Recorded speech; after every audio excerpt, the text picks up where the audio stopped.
ایران میں زیر زمین جوہری تنصیب پر حملہ کیا ہے اسرائیلی فوج کا دعویٰ۔ اسرائیلی فوج نے اپنے ایک بیان میں کہا کہ زیر زمین تنصیب میں ایٹمی ہتھیار کے اہم جز پر خفیہ کام جاری تھا۔ سائنسدان تہران کے مغربی علاقے میں زیر زمین کمپاؤنڈ میں ایٹمی ہتھیار پر کام کر رہے تھے۔ انٹیلیجنس نگرانی کے بعد مقام کی نشاندہی کر کے درست نشانہ بنایا گیا۔ ایرانی سائنسدان جون میں جنگ کے بعد نئی خفیہ جگہ منتقل ہوئے تھے۔ اسرائیلی فوج کا دعویٰ۔ اسرائیلی فوج نے اپنے ایک بیان میں کہا کہ زیر زمین تنصیب میں ایٹمی ہتھیار کے اہم جز پر خفیہ کام جاری تھا۔ سائنسدان تہران کے مغربی علاقے میں زیر زمین کمپاؤنڈ میں ایٹمی ہتھیار پر کام کر رہے تھے۔ انٹیلیجنس نگرانی کے بعد مقام کی نشاندہی کر کے درست نشانہ بنایا گیا۔ ایرانی سائنسدان جون میں جنگ کے بعد نئی خفیہ جگہ منتقل ہوئے تھے۔ اسرائیلی فوج کا دعویٰ۔ اسرائیلی فوج نے اپنے ایک بیان میں کہا کہ زیر زمین تنصیب میں ایٹمی ہتھیار کے اہم جز پر خفیہ کام جاری تھا۔ سائنسدان تہران کے مغربی علاقے میں زیر زمین کمپاؤنڈ میں ایٹمی ہتھیار پر کام کر رہے تھے۔ انٹیلیجنس نگرانی کے بعد مقام کی نشاندہی کر کے درست نشانہ بنایا گیا۔ ایرانی سائنسدان جون میں جنگ کے بعد نئی خفیہ جگہ منتقل ہوئے تھے۔ اسرائیلی فوج کا دعویٰ۔ اسرائیلی فوج نے اپنے ایک بیان میں کہا کہ زیر زمین تنصیب میں ایٹمی ہتھیار کے اہم جز پر خفیہ کام جاری تھا۔ سائنسدان تہران کے مغربی علاقے میں زیر زمین کمپاؤنڈ میں ایٹمی ہتھیار پر کام کر رہے تھے۔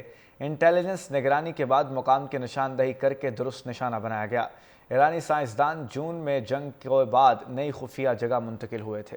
اسرائیلی فوج کا دعویٰ۔ اسرائیلی فوج نے اپنے ایک بیان میں کہا کہ زیر زمین تنصیب میں ایٹمی ہتھیار کے اہم جز پر خفیہ کام جاری تھا۔ سائنسدان تہران کے مغربی علاقے میں زیر زمین کمپاؤنڈ میں ایٹمی ہتھیار پر کام کر رہے تھے۔ انٹیلیجنس نگرانی کے بعد مقام کی نشاندہی کر کے درست نشانہ بنایا گیا۔ ایرانی سائنسدان جون میں جنگ کے بعد نئی خفیہ جگہ منتقل ہوئے تھے۔ اسرائیلی فوج کا دعویٰ۔ اسرائیلی فوج نے اپنے ایک بیان میں کہا کہ زیر زمین تنصیب میں ایٹمی ہتھیار کے اہم جز پر خفیہ کام جاری تھا۔ سائنسدان تہران کے مغربی علاقے میں زیر زمین کمپاؤنڈ میں ایٹمی ہتھیار پر کام کر رہے تھے۔ انٹیلیجنس نگرانی کے بعد مقام کی نشاندہی کر کے درست نشانہ بنایا گیا۔ ایرانی سائنسدان جون میں جنگ کے بعد نئی خفیہ جگہ منتقل ہوئے تھے۔ اسرائیلی فوج کا دعویٰ۔ اسرائیلی فوج نے اپنے ایک بیان میں کہا کہ زیر زمین تنصیب میں ایٹمی ہتھیار کے اہم جز پر خفیہ کام جاری تھا۔ سائنسدان تہران کے مغربی علاقے میں زیر زمین کمپاؤنڈ میں ایٹمی ہتھیار پر کام کر رہے تھے۔ انٹیلیجنس نگرانی کے بعد مقام کی نشاندہی کر کے درست نشانہ بنایا گیا۔ ایرانی سائنسدان جون میں جنگ کے بعد نئی خفیہ جگہ منتقل ہوئے تھے۔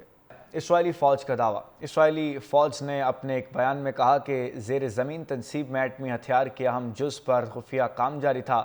سائنسدان تہران کے مغربی علاقے میں زیر زمین کمپاؤنڈ میں ایٹمی ہتھیار پر کام کر رہے تھے۔ انٹیلیجنس نگرانی کے بعد مقام کی نشاندہی کر کے درست نشانہ بنایا گیا۔ ایرانی سائنسدان جون میں جنگ کے بعد نئی خفیہ جگہ منتقل ہوئے تھے۔ اسرائیلی فوج کا دعویٰ۔ اسرائیلی فوج نے اپنے ایک بیان میں کہا کہ زیر زمین تنصیب میں ایٹمی ہتھیار کے اہم جز پر خفیہ کام جاری تھا۔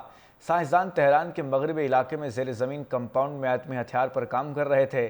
انٹیلیجنس نگرانی کے بعد مقام کی نشاندہی کر کے درست نشانہ بنایا گیا۔ ایرانی سائنسدان جون میں جنگ کے بعد نئی خفیہ جگہ منتقل ہوئے تھے۔